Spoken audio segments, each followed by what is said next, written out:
Welcome to the Quantum Lens podcast. I'm your host, Oksana Hansen. This is a space where science meets soul, a heart-centered, conscientious podcast designed to nurture your spiritual, emotional, and physical well-being through the wisdom of quantum biology, holistic healing, and a deep self-discovery. We'll explore what it truly means to live in alignment. If you're ready to open your heart, expand your mind, you're in the right place. Hello, thank you so much for having me here. It's always fun to get to meet people in person because I think we all get trapped behind screens and we forget connection, and I'm sure Carrie can relate. A lot of us that are behind the screen delivering the information, it can be a little bit scary sometimes and things can get lost in translation. So it's really lovely to get to connect with all of you here. So I guess we will just start the presentation. So just about myself, a lot of you guys have been so kind to introduce yourselves to me. And yeah, I've got education. I did the Quantum Biology Collective and did the board certification. And I've done a lot of certifications, but I feel like the most that I've learned is just talking with people and working with people, listening to people's stories and understanding how people live. I think that's so much more valuable than, the degrees and all the things that we can collect. Is how does this work with people? How does this actually help people? So for me, I have all of this, but what got me into this was my kids. I wasn't ever planning on doing anything like this. I actually sold copy machines over the phone and fax machines over the phone. That's how I met my husband. And I was happy in sales. I loved it. And had a daughter. Ended up that we weren't planning, but I was 28. I'm like, I can do this. We can do this. And was just very much trusting of modern medicine. Thought that was it and never questioned it. And she had a vaccine injury and lost everything. She's 17 now. She's going to probably live with us forever. She has very profound autism. But that was I guess you call it your red pill moment, that you're just wait a second, something's not right. And I started just questioning everything. And it led me down so many different paths. Of course, I did vegan for a while because I think we all kind of dabble in that at some point. And I was very immersed in the food stuff. And I became a yoga teacher because that helped me to deal with the stress. And that was a whole other world of things. And ended up going to a carnivore diet in 2019 as a yoga teacher. I made a little profile about it online as a joke. And it kind of snowballed into this whole other thing. And then it ended up that I wanted to have another baby. That was it came to me in 2020. Actually, it came to me in 2016, but that's kind of other story for another day. But I knew I really wanted to have another baby. And I thought, I'm on this really super healthy diet. I'm eating so clean. It's the nutrition, the food, I'm doing everything right. It's all organic. It's, this is it. I'll be able to just get pregnant effortlessly. And that was not the case. Had my first pregnancy loss, and the doctors were like, well, this is just, you're 41. So this is very normal for this age. So just don't worry about it. The next one will be fine. The next one was not fine. And then I began to get really impatient. And then we went the IVF route. It was very expensive. And that didn't work. And it's kind of I feel like there's a lot of full circle going on. Dr. Hussey, I met him in 2019. We were both on the carnivore diet, and he came on. I made a little carnivore podcast. He came on it, and we never met in person before, so it's really cool to get to meet him in person. And there's this woman that kept coming into my DMs on Instagram and just going off on me about my AirPods. I'm like, who the hell does this woman think she is? It's what a freaking, are you kidding me? And she just wouldn't leave me alone about these damn AirPods. This is Kelly Bento, she's here. She says, hey, do you want to interview Dr. Jack Cruz for your podcast? And I was like, yeah, whatever, sure. And that, I only spoke with him the one time. We only had the one conversation. But that one conversation I had with Jack was enough to really fuel me to study this stuff deeper, to say, well, wait a minute. So this whole thing with light and this whole thing with leptin could be the reason why I'm not getting pregnant. And maybe why so many of the other clients that I'm working with are trying so hard with diets and it's not working for them. So lo and behold, I did that. I did some cold plunging also. That was a big part of things. I did deuterium depletion. I had a whole protocol and got pregnant with my son without IVF. And now he's a wild 2.5-year-old who is amazing. So that's my story of how I got into this and why I feel like this information is so important. I can talk science and I will talk a little bit about it, but just to understand the reason why I think it's important for people to understand this is because this is an issue that so many people are struggling with: fertility and hormone balance and weight issues and immune system issues. And leptin has a role in all of that. So let's actually talk about what I'm here to talk about, which is leptin. I don't know where this image came from. It's been floating around on Google for a while. I would love to give credit to someone, but leptin really, it impacts so many things in the body. And what I didn't realize, and what a lot of people don't realize, is that most doctors won't test for it, and most doctors don't talk about it, because when it was discovered in 1994, they we're going to study this, we're going to inject it, we're going to create a drug for it. They realized how many systems in the body it impacted, and it was studied. So I've created a whole practitioner course just around leptin, and there's so much science available for me to just hang my hat on and say this, leptin impacts this, and it's I call it a master circadian signaling hormone. But in the scientific data, really, they were never able to manipulate it with, again, a drug or injecting more of it in. So it was pretty much discarded. But it is crucial in fertility, absolutely crucial.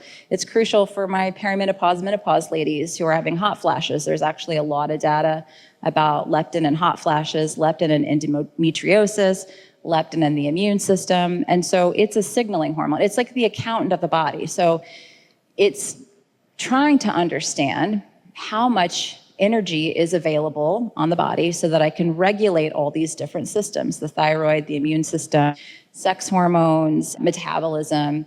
And if the brain's not getting the signal, so if your brain doesn't get to talk to leptin, then all these other systems are going to be impacted negatively, including your fertility.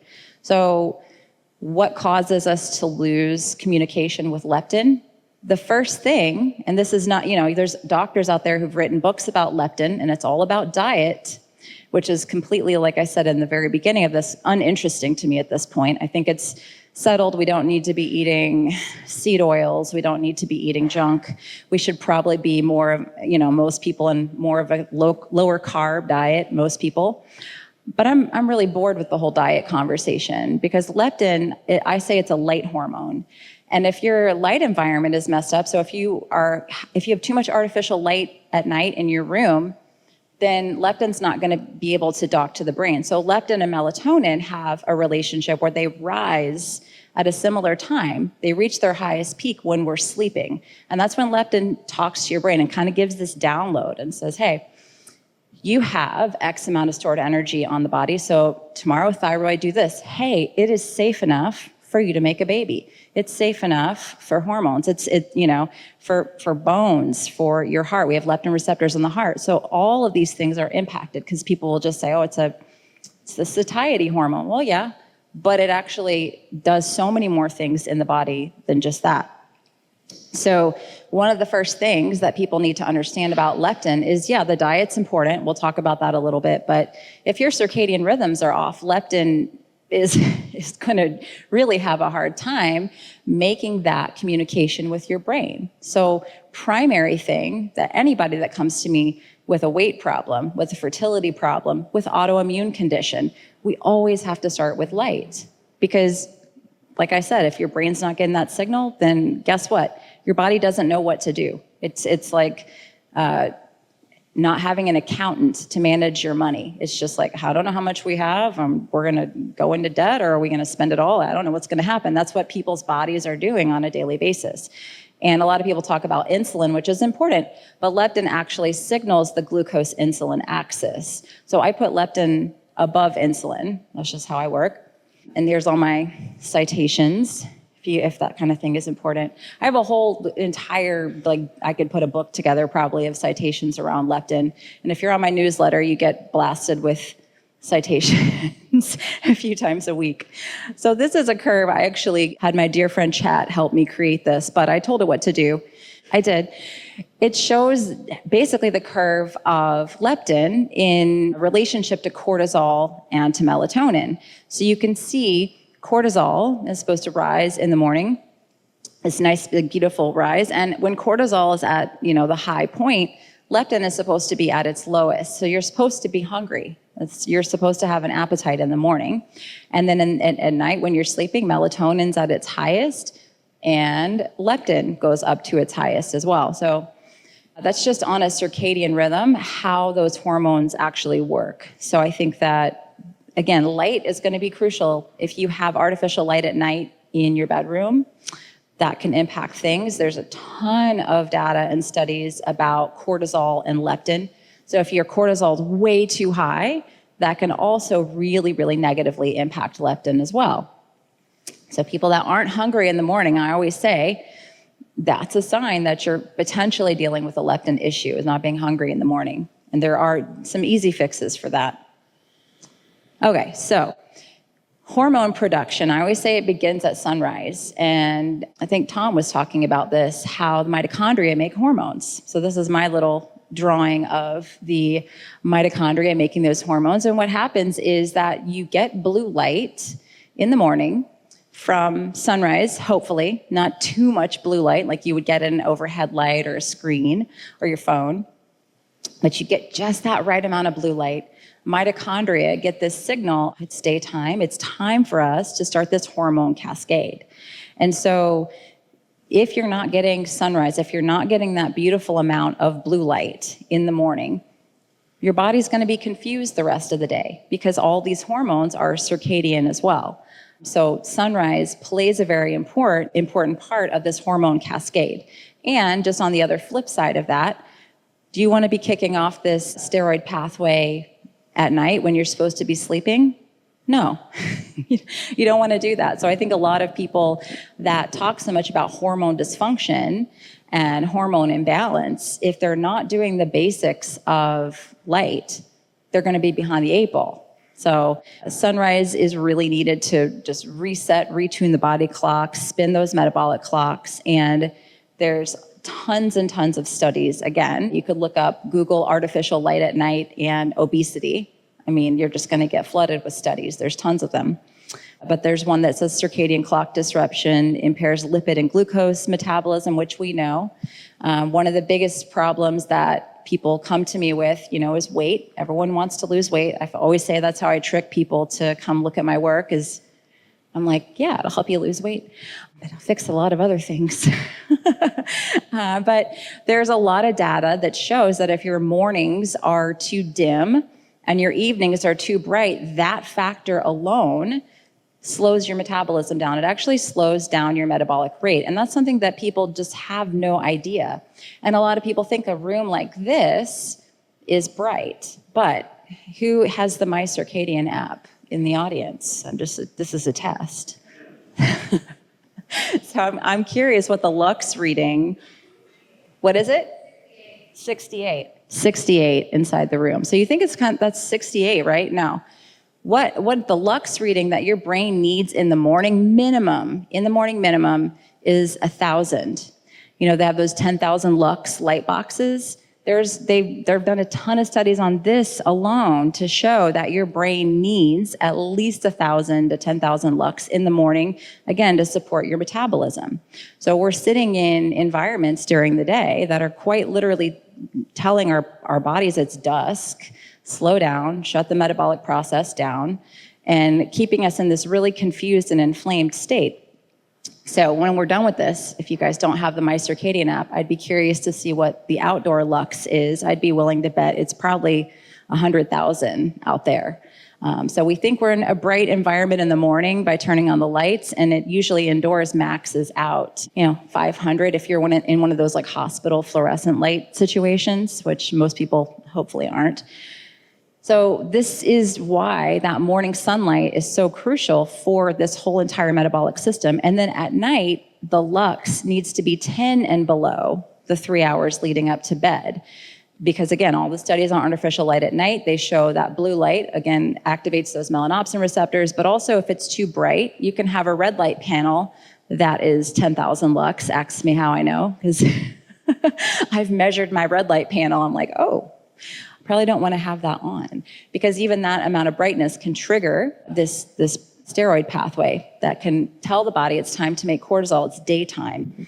So in the evening, 10 lux and below, and block the blue light. And then your sleeping environment should be 1 lux and below. So these are just very basic things that most people aren't doing. They're going to be willing to go on like a 10-day juice cleanse, but you just tell them to go outside in the morning and turn the lights off at night, and they're going to look at you like you have 4 heads. Like I'd rather just deal with the lights than do a juice cleanse personally, but so the circadian rhythm has this bidirectional interaction with basically all metabolic processes. So like I said, it's the whole day. It's how we start our day. That's a really crucial thing, but it's also in the evening too. So you see a lot of people in here with the special glasses on. You know, I don't think anybody here really doesn't know what those are, but that's I'm not speaking to a crowd who's unaware of those, but you know, anyone who isn't, those are important. So the next window of light, we've got sunrise. So sunrise has just this perfect amount of blue, because if you understand, again, that blue light tells your body, let's make cortisol. And then there's also the element of lux as well. But the next window of light is UVA light. So the UV actually comes onto the horizon. And Carrie and I both, a lot of the practitioners that are in here, I know we have some QBC graduates also, there's a lot of magic that happens in UVA light for the metabolism because of a protein called POMC. And it is really, really important for metabolism. It's important for thyroid. It really is, again, telling the body what time of day it is, giving it instructions. These aromatic amino acids in your eyes are capturing the photons of light, and that helps your body make serotonin, dopamine, which the serotonin from that morning is a gut stimulant. So I always tell people that if you're not hungry in the morning and you can't go to the bathroom, please go outside and get some UVA light, because it's going to kind of be, you've got alpha MSH, which is an appetite regulator and a metabolism regulator that's also made in response to UVA light. So I always like to, people always want to know, what's the protocol? Like how many minutes of this, how many minutes of that? You know, the more the better, right? The more metabolically in support that you are in need of, the more that you should do.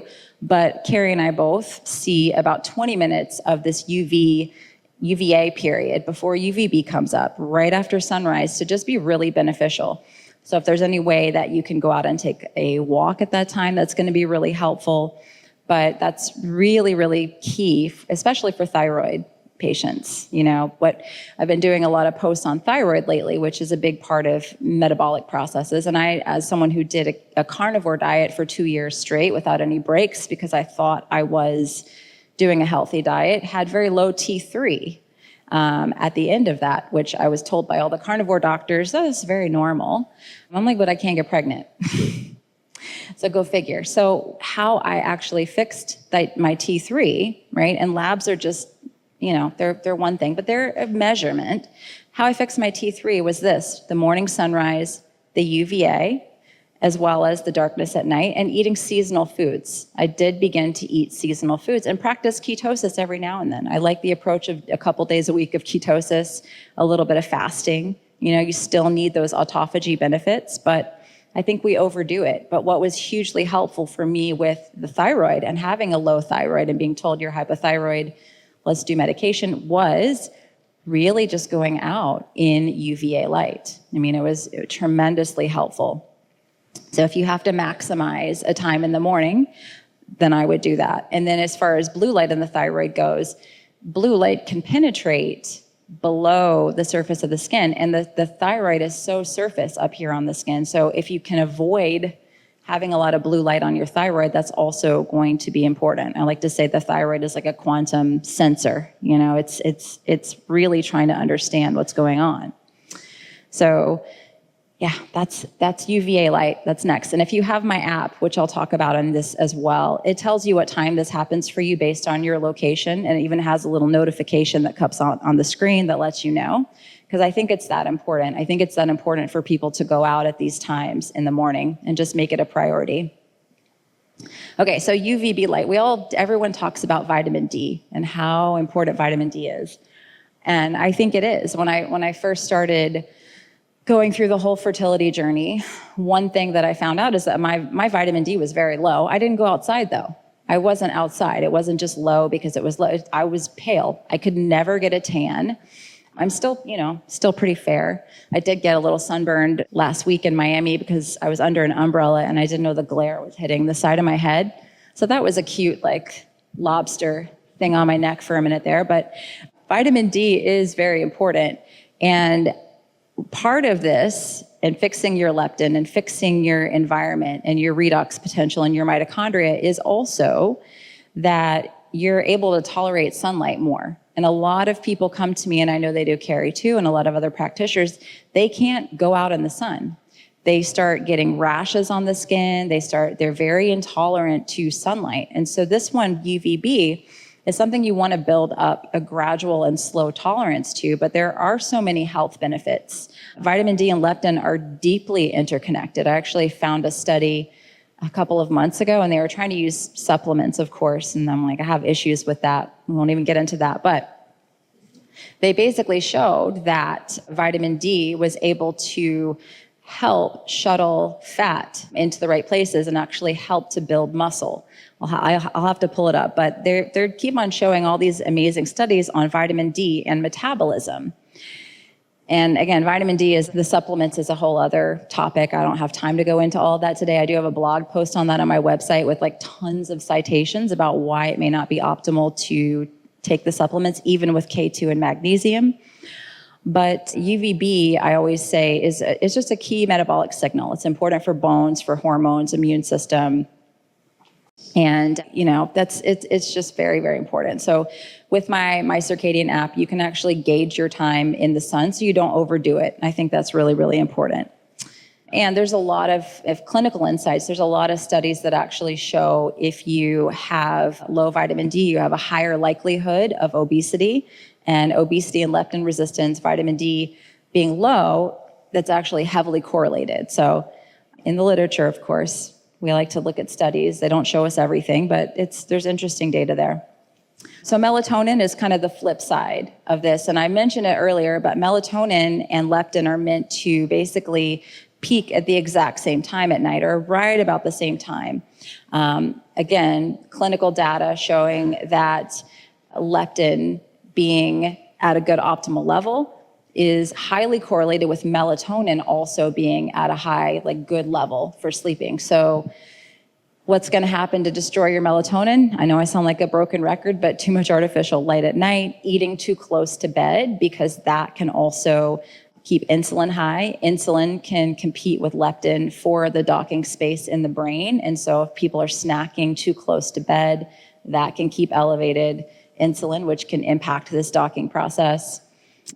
Too little sunlight during the day, because what a lot of people don't realize about melatonin is a day hormone also. We make subcellular melatonin in the mitochondria in response to near infrared light. And if you look at Scott Zimmerman and Russell Ryder's work, they even show that you can make this subcellular melatonin in the shade. So we always think we have to be out in this bright UVB, sunlight, sun beaming down on us, but we don't necessarily have to do that to get these benefits of subcellular melatonin. But there's also a lot of data to show low melatonin and low fertility, low melatonin and hormone issues. There's just an obesity, of course. And so we can make melatonin during the day, and obviously we want to make it at night. But I think one of the things that people don't understand about why they can't sleep is it starts in that UVA light. It starts with those aromatic amino acids hitting the eye, and that serotonin production that gets recycled into that night's melatonin. So that's step one. And then step two is making the subcellular melatonin during the day. Something Carrie said years ago that just stuck with me is it's like the subcellular melatonin is like the mom walking around the house picking up the socks during the day, like doing all the hard work. Because if you just wait till the kids go to bed, you're going to be cleaning for hours, right? Nobody wants to do that. And so the subcellular melatonin allows your body to even go into deeper repair states at night through the pineal melatonin process. And so we need the darkness, again, the 10 lux leading up to bed, about 3 hours, and blocking the blue light. We also need a dark sleeping environment. And what are most people doing? They're staying indoors. They're looking at screens. They're looking at artificial sources of light that are completely void of all infrared sources. So our modern environments are completely void of infrared. And this is a huge health problem, right? It goes into metabolism because we know that red and infrared help to regulate mitochondrial metabolism, help to lower blood sugar. And so it's far-reaching just beyond, you need to go outside more. It's your metabolism. It's how your entire body works, and what a lot of the other speakers have already talked about today. So here's the app I keep mentioning. If you don't have it, it's just all one word, My Circadian app. But I think this is really helpful it's been helpful for a lot of my clients that just need one little dashboard to understand what time the sun actually comes up, because it does change a little bit every single day. It's later in the winter, obviously. Earlier in the summer, I was a little shocked with the 5 a.m. sunrise here because I'm used to 6 a.m. But it'll tell you based on your location where that is. Tells you when UVA window starts, because I think those are the two most crucial times that you need to be out there in the morning. It also tells you when daybreak is. There's a lot of red and infrared light during daybreak as well. And then UVB, it'll tell you how to gauge your time in the sun. So a lot of people talk about sun exposure, more is better. I think a lot of us get into something and we just dive into it and think we have to do all of it. And we end up making mistakes like getting sunburned and overdoing our sun exposure. And we learn that more is not always better. And so what the vitamin D timer allows you to do is type in your Fitzpatrick skin type, and that it'll estimate the UV index. And it tells you all right, this is a good amount of time for you to be out here without the risk of overexposure. And then you can understand your lux as well. So that's the app. And, okay, I did all of that too.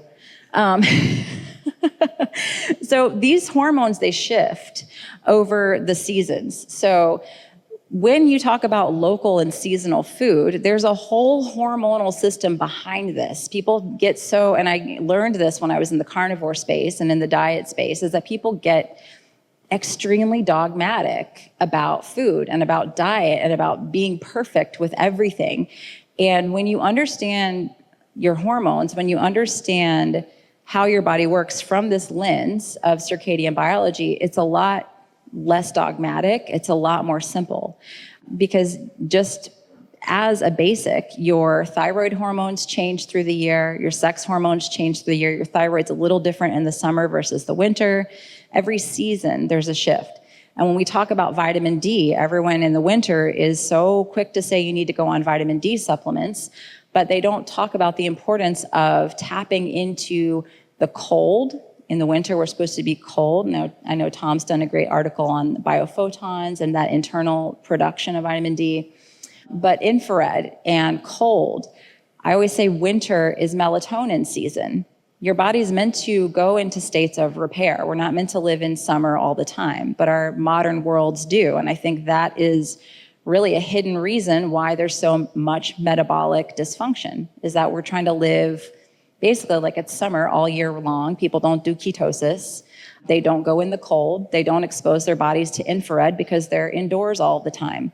But when we look at, how things shift on a seasonal basis, we do see, and there's lots of citations here, that there's a hormonal shift that happens, metabolic shift that happens each season. And so right now we're in summer, metabolism is actually more revved up. We're supposed to be making vitamin D. In winter, we're supposed to be doing a little bit more fasting. We're supposed to be in the cold. We're supposed to be in infrared because there's less UV outside.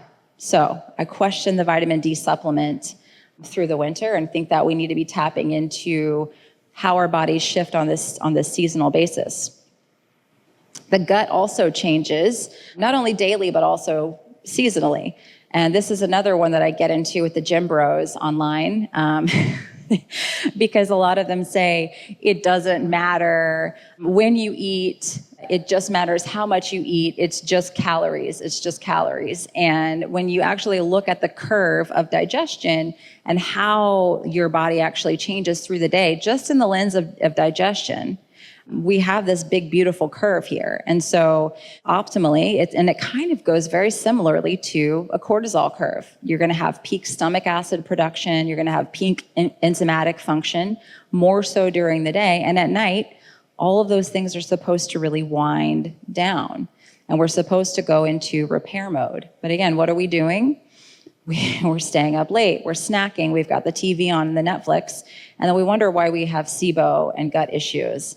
And I always look back to the reason I did the carnivore diet was because my gut was such a disaster. And I'm like, I really wonder if I had shifted my light and I had just, cut out some of the processed foods, if I might have fixed my gut without just completely being so restrictive, and shooting myself in the foot and causing all this downregulation. But just understanding the gut does the same thing. Digestion actually, and I've got the citations here because I know people love those, but the digestion is meant to slow down in winter. So we're supposed to, again, do more fasting. And what does that do? It actually can help to preserve our body's vitamin D stores, right? The cold, the infrared, a little more fasting, a little more scarcity. It's all there for a reason. Okay, so that's gut seasonally, which I basically just explained that. So thyroid, again, I kind of mentioned that. It also changes on a daily basis and on a circannual basis. So the thyroid function typically a little bit better in the summer, not so great in the winter. That's usually when people are going to the thyroid doctor for meds is wintertime. And then again, when you look at circadian timing of hormone, and that's not 100% accurate because it can be different from person to person, but it's pretty right on. Like there's supposed to be certain peaks, and these peaks, again, they happen with light. When you look at any of these hormones on a curve, a lot of them time right up with when UV is the strongest, when the sun is up in the sky. So circadian eating implications, hormone and gut fluctuations. I really just my favorite thing to teach is just common sense, I like to keep it really, really simple. We want to eat when the sun's up. When the sun's not up, we don't want to be eating. We want to be outside and get sunlight and live as simply as we can. But when the sun goes down, we should be sleeping. When it's wintertime, we should be resting more. We should be indoors more. So yeah, I've got a whole lot of stuff in here and citations and all that stuff, but I just like to keep it simple, right? I like to have facts to back up what I'm saying, but we're meant to eat more. There's actually a study I just looked at last week that showed there was a 67% higher chance of obesity when dinner was the biggest meal of the day. Yeah, and this was even more prevalent in women and people that already had obesity. Well, yeah, that makes a lot of sense to me. We should, and that was fixed when they switched it to lunch as their bigger meal. So those are my circadian eating implications. So, all right, thanks. It's been great.